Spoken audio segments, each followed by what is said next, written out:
may I be allowed to make a brief manifestation? This is all in conjunction with the Chair's opening statement. You may proceed, Honorable Jokno. Thank you, Madam Chair. Sa panahon ngayon na maraming tayong kinakaharap na problema, sobrang pagtaas ng presyo ng bilihin, itong mababang pasahod at yung krisis sa Middle East, marami pa rin nagtatanong o meron pa rin nagtatanong kung bakit ba itong impeachment na ito? Ito ba'y aksaya lang ng oras ng mga lingkod bayan? Of course, alam natin na ang kaduluhan ng impeachment ay pananagutan.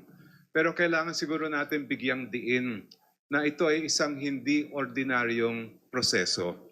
Ang impeachment ay likha mismo ng ating konstitusyon para magkaroon tayo ng isang mabisa at mabilis na mekanismo, hindi lang sa pananagutan, kundi para malaman kung tampat o hindi ang isang lingkod bayan na napakataas ang kanyang power at responsibility.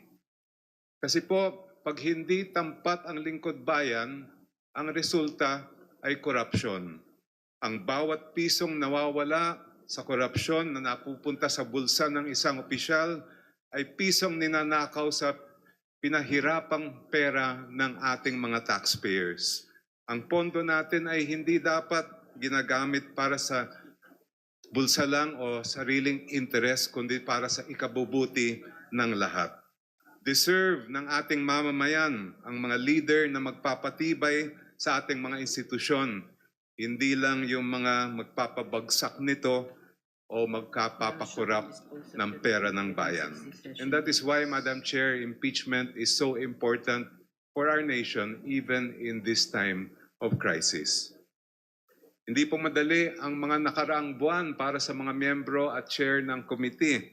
To determine probable cause, we had to look into every piece of evidence and make sure that we did not miss anything.